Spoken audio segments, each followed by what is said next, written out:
Katuni ya The Simpsons ni moja kati ya katuni ambazo zimeweza kuishangaza sana dunia kwa kiasi kikubwa. So leo nimekuletea kinachosemekana kuwa ni ukweli kuhusu katuni za The Simpsons ambazo zimetabiri mambo mengi na zimeweza kutushangaza sana. Kwanza zilitabiri kuhusiana na tukio la kulipuliwa kwa majengo mawili ya Marekani ya biashara kwenye Septemba 11 mwaka 2001. Lakini pia wakatabiri uchaguzi wa Donald Trump kuweza kushinda mwaka 2015. Also wakaja wakatabiri swala la Donald Trump kuweza kuingia kwa mara ya pili madarakani mwaka 2024. Also wamekuja wakatabiri kuhusu swala la Donald Trump kupigwa risasi na kwamba angeweza kufa lakini hakufa. Also wametabiri vitu vingi sana ikiwemo gonjwa la COVID-19 na vitu vingine vingi sana. Na jingine ambalo wametabiri ambalo wengi bado hawajalijua ni kwamba Donald Trump kwenye msimu wake wa pili huu ambao ameingia madarakani atasababisha machafuko makubwa duniani. So kwanza nataka nikupatie utangulizi kuhusiana na katuni za The Simpsons.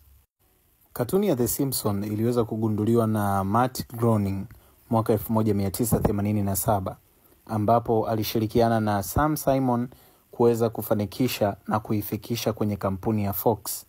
Fox ilikuwa ni kampuni ambayo inafanya vizuri tangu miaka hiyo. Imagine kama ni mwaka 1987 na tayari Fox ilikuwa ipo kazini, usichukulie poa hata kidogo.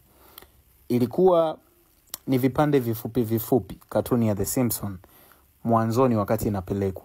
Of course ilikuwa ni kipande kifupi sana ambacho ilikuwa inakadiriwa kuwa kama na dakika 3 tu. So iliweza kurushwa kwa mara ya kwanza kupitia Fox kwenye kipindi cha The Tracy Ullman Show kabla ya kutengenezwa kwa mfumo wa episodi ndefu. So dhumuni la Matt Groening kwenye kutengeneza katuni ya The Simpsons haikuwa ni katika kutabiri mambo, lakini jamaa alikuwa ameplani kutengeneza tu katuni ambayo itakuwa ni katuni ya familia.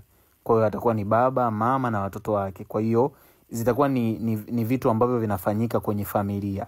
Kwamba katuni iwe na muendelezo lakini ni katuni ya familia, kwamba leo baba amegombana na mama, kesho watoto wamegombana na vitu kama hivyo.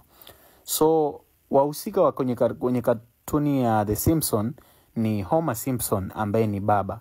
Hawa ni main character ambao ndio hiyo familia ambayo jamaa alikuwa ametengeneza kuwa katuni nzima ya The Simpsons. Also kuna Marge ambaye huyu ni mama wa Simpson. Kwa hiyo baba anaitwa Homer Simpson na mama anaitwa Marge. Also watoto ni 3 ambao ni Lisa, Bart pamoja na Maggie. Yashike sana haya majina kwa sababu kadri tutakavyozidi kuwa tunaenda ndivyo ambavyo nitakuwa nayataja mara kwa mara haya majina. So mwanzoni kabisa katuni ya The Simpsons ilikuwa inamilikiwa na Matt Groening, lakini mbele mpaka kufikia sasa inamilikiwa na Disney. Kitu gani kilichofanya katuni hii iweze kuwa inatabiri